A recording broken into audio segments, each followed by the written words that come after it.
GK spirituals பார்வையாளர்களுக்கு எனது பணிவான வணக்கங்கள்.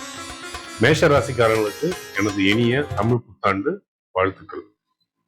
இந்த தித்திப்பான தமிழ் புத்தாண்டோட சேர்த்து இந்த ராகு கேது பயிற்சியும் உங்களுக்கு ஒரு தித்திப்பான பயிற்சியா இருக்க போகுது அப்படின்னா அது ஆச்சரியப்படுறதுக்கு இல்லை. ஏன்னா 11ல ராகு வர்றது மிகுந்த விசேஷமா பார்க்கப்படுது. அது ஏகப்பட்ட ஏற்றங்களை உங்களுக்கு கொடுக்க போகுதுன்றதுல எந்த மாற்று கருத்தும் யாருக்கும் இருக்க முடியாது. ஆனா சித்திரை மாதம்னு பார்க்கும்போது இந்த சித்திரை மாதம் மேஷராசிக்காரர்களுக்கு சற்று சோதனையான மாசம்தான். என்ன காரணம்னா ராசி அதிபதி செவ்வாய் நீசமா இருக்காரு. அந்த நீசமா இருக்கிற தன்மையில தான் இந்த மாசம் துவங்குது.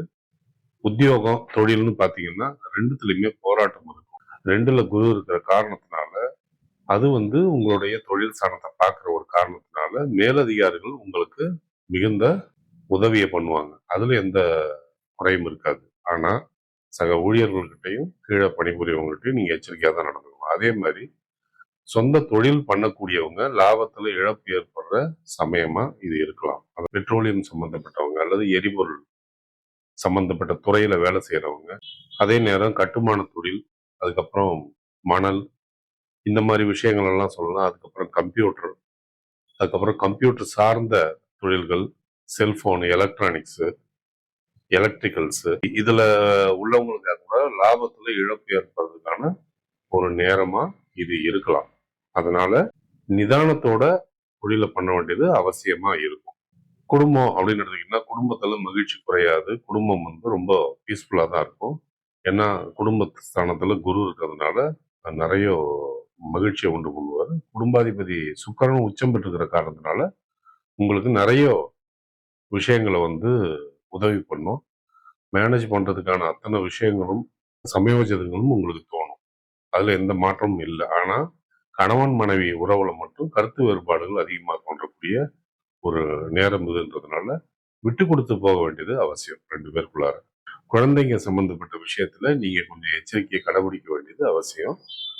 காரணம் அவங்களுடைய ஹெல்த் பாதிக்கப்படுறது சுச்சுவேஷன் ஏற்படலாம். அதனால நீங்க கொஞ்சம் கவனம் எடுத்துக்கணும். அது மட்டும் இல்லாம ஓடி விளையாடும் போது அவங்க அடிபடக்கூடிய சந்தர்ப்பம் இருக்குன்றதுனால கொஞ்சம் ஆபத்தான விளையாட்டுகள் அவங்கள விளக்க வேண்டியது அவசியம்.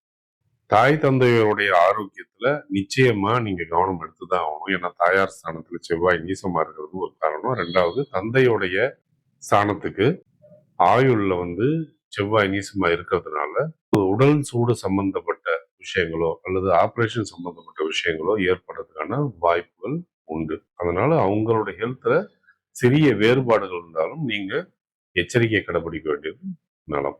உங்களுடைய ஆரோக்கியம் அப்படின்னு வரும்போது உங்களுக்கோ அல்லது வாழ்க்கை துணைக்கோ மருத்துவ செலவுகள் ஏற்படக்கூடிய நேரம் தான் இது.